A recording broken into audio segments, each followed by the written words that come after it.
30 ఏళ్ల వయసుతో పుట్టి వైద్య శాస్త్రానికి ఫ్యూజులు ఎగరగొట్టిన ఒక పిల్లాడు. చైనా అనగానే మనకు గుర్తొచ్చేది కాపీ. ఎలక్ట్రానిక్స్, ఆటోమొబైల్స్, క్లాతింగ్ వరకు కాపీ కొట్టడం మనం చూసాం. కానీ ఈసారి ఏం కాపీ కొట్టిందో చూస్తే మీ దిమ్మ తిరిగిపోవాల్సిందే. 1 సంవత్సరం వయసున్న పావురం సృష్టించిన వరల్డ్ రికార్డ్. ఈ విషయాలన్నీ ఈ వీడియోలో మనం తెలుసుకుందాం. So let's get started.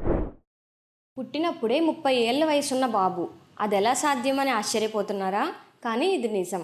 అమెరికాకి చెందిన లిండ్సీ, టిమ్ పియర్స్ అనే కపుల్ ప్రపంచంలోనే ఓల్డెస్ట్ ఎంబ్రియో ద్వారా ఒక బాబుకి జన్మనిచ్చారు. అమెరికాలోని ఓహియోకి చెందిన ఈ కపుల్ 7 ఇయర్స్ నుంచి బేబీ కోసం ఎదురు చూస్తున్నారు. వారి నిరీక్షణ ఫలించి 30 ఇయర్స్గా ఫ్రీజ్ చేసిన ఒక ఎంబ్రియో ద్వారా వారికి ఒక అద్భుతమైన బాబు జన్మించాడు.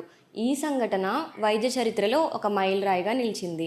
ఈ బాబుకి థాడియస్ డేనియల్ పియర్స్ అని పేరు పెట్టారు. 2024 నవంబర్లో లిండ్సీ గర్భంలోకి ట్రాన్స్ఫర్ చేసిన ఎంబ్రియో 1994లో లిండా ఆర్చెడ్ అనే లేడీకి ఐవీఎఫ్ ద్వారా క్రియేట్ చేశారు. అంటే ఈ ఎంబ్రియో దాదాపు 30 సంవత్సరాల పాటు లిక్విడ్ నైట్రోజన్లో అతి తక్కువ టెంపరేచర్స్లో స్టోర్ చేశారు. మొత్తం 4 ఎంబ్రియోస్ని క్రియేట్ చేయగా వాటిలో ఒకటి లిండా గర్భంలోకి ట్రాన్స్ఫర్ చేశారు. అప్పుడు తనకి ఒక పాప పుట్టింది. ఇప్పుడు ఆ అమ్మాయికి 30 ఇయర్స్. మిగిలిన 3 ఎంబ్రియోస్ని ఫ్యూచర్ కోసం స్టోర్ చేశారు. అయితే ఇక్కడ ఐవీఎఫ్ అనేది అందరికీ తెలిసిన ప్రాసెస్ అయినా దాని గురించి ఒకసారి క్లియర్గా తెలుసుకుందాం.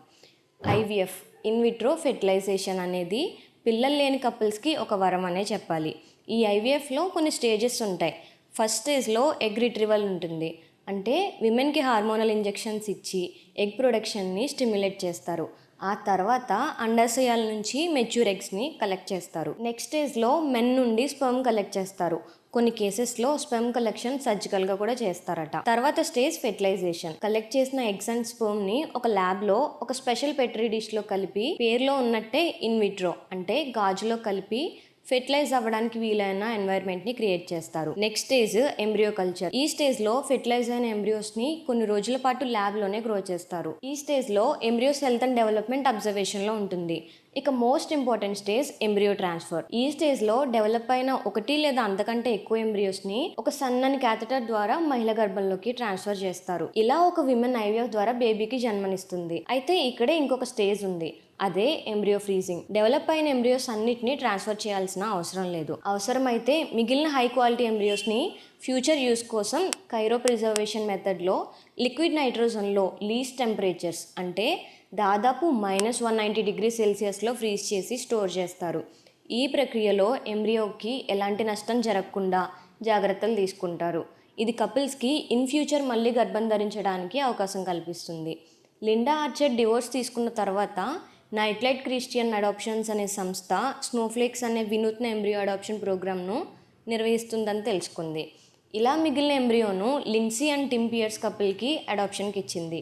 ఈ ఇన్సిడెంట్తో లాంగెస్ట్ ఫ్రోజన్ ఎంబ్రియో ద్వారా పుట్టిన శిశువుగా ప్రపంచ రికార్డును సృష్టించింది. గతంలో ఈ రికార్డ్ 2022లో ఒరెగాన్లో జన్మించిన ట్విన్స్ పేరిట ఉండేది. వాళ్ళ ఎంబ్రియోస్ 1992లో ఫ్రీజ్ చేశారు. అంటే 20 ఇయర్స్. ఇప్పుడు ఈ ఎంబ్రియో 30 ఇయర్స్తో ఆ రికార్డ్ని బ్రేక్ చేసింది.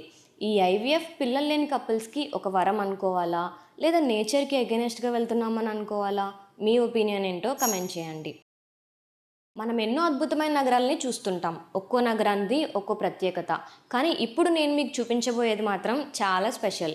ఆ స్పెషల్ ఏంటో మీరే చూసేయండి. చాలా కాన్ఫిడెంట్గా ఇది ప్యారిస్ అనుకున్నారు కదా? అలా అనుకుంటే మీరు పప్పులో కాలేసినట్టే. ఇది చైనాలోని ఒక ఊరు. ఎవరో ఇన్స్టాగ్రామ్లో ఈ ఫోటో షేర్ చేస్తే చైనాలో కూడా ప్యారిస్ ఉందా అంటూ అందరూ షాక్ అవుతున్నారు. రిపోర్ట్స్ ప్రకారం హ్యాంగ్జౌ దగ్గర టియాండు చెంగ్ అనే ఈ ఊరిని పక్కా ప్యారిస్ వాతావరణంతో క్రియేట్ చేశారు. ఈ ప్రాజెక్ట్ 2007లో మొదలైంది. ప్యారిస్లోని ఈఫిల్ టవర్ 330 మీటర్స్ ఉంటే ఈ ఊరి మధ్యలో 108 మీటర్స్ ఎత్తైన ఈఫిల్ టవర్ రెప్లికాని నిర్మించారు. చుట్టూ ప్యారిస్ తరహా భవనాలు, ఫౌంటైన్స్, అందమైన గార్డెన్స్, మొత్తం 31 స్క్వేర్ కిలోమీటర్ల విస్తీర్ణంలో ఈ చైనీస్ ప్యారిస్ రెడీ అయింది. మొదట్లో ఇది ఎవ్వరూ లేక గోస్ట్ టౌన్లో ఉండేదట. కానీ 2017 నాటికి దాదాపు 30,000 మంది ఇక్కడ నివాసం ఉంటున్నారు. ఇక ఈ ఫోటో చూసిన నెటిజన్స్ తమదైన శైలిలో ఫన్నీ కమెంట్స్తో రెచ్చిపోయారు. కానీ కాపీయో హోంవర్క్ అని ఒకరు అడిగితే ఫ్రాన్స్ ఎందుకు వెళ్ళడం, మన దగ్గరే ఫ్రాన్స్ ఉంది కానీ మరొకరు. మొత్తానికి చైనా వాళ్ళు కాపీ కొట్టినా అదిరిపోయేలా కొడతారంతే. ప్యారిస్ వెళ్ళలేని వాళ్ళకి చైనాలో ప్యారిస్ రెడీగా ఉంది. మరి దీనిపై మీ ఒపీనియన్ ఏంటో కమెంట్ చేయండి. జనరల్గా running race, bike race, car race ఇవన్నీ మనం చూస్తుంటాం. కానీ పావురాలకు కూడా పందాలు ఉంటాయని మీకు తెలుసా? ఇదిగో ఈ పావురాన్ని చూడండి. దీని పేరు అభిమన్యు. కర్ణాటకలోని మాండ్యాకి చెందిన ఈ పావురం ఏజ్ ఓన్లీ 1 ఇయర్ మాత్రమే. కానీ ఈ పావురం ఢిల్లీ నుండి ఏకంగా 70-90 కిలోమీటర్స్ ట్రావెల్ చేసి కేవలం 52 డేస్ లో తన ఇంటికి చేరుకుంది. ఇది అభిమన్యుకి మొదటి రేస్ కావడం విశేషం. ఈ పావురాల race Karnataka homing pigeon federation నిర్వహించిన లాంగ్ డిస్టెన్స్ రేస్ లో భాగంగా జరిగింది.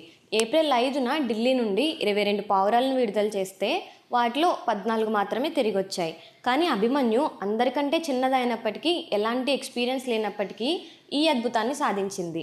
అభిమన్యు యజమాని అయిన శ్రీధర్ మాట్లాడుతూ, అసలు నేను ఇది నమ్మలేకపోతున్నా. ఓన్లీ 1 ఇయర్ ఉన్న పావురం ఇంత దూరం ట్రావెల్ చేయడం అనేది చాలా గ్రేట్ అని ఎమోషనల్ అయ్యారు. పావురాల పందాలు కర్ణాటకలో, ముఖ్యంగా మాండ్య లాంటి డిస్ట్రిక్ట్స్లో బాగా ప్రాచుర్యం పొందుతున్నాయి. ఈ పావురాలను ప్రత్యేకంగా పెంచి నెలల తరబడి శిక్షణ ఇస్తారు. ఏదైతేనేం అభిమన్యు ఇప్పుడు కేవలం ఒక రేసింగ్ పీజియన్గానే కాదు, లాయల్టీ, కరేజ్ అండ్ నేచురల్ ఇన్స్టింక్ట్కి ప్రతీకగా మారింది. ఈ టాపిక్స్ అన్నిట్లో మీకు బాగా నచ్చిన టాపిక్ ఏంటో కమెంట్ చేయండి. కంటెంట్ నచ్చితే లేట్ చేయకుండా వీడియోని లైక్ చేసి ఛానల్ని సబ్స్క్రైబ్ చేసుకోండి. Thanks for watching.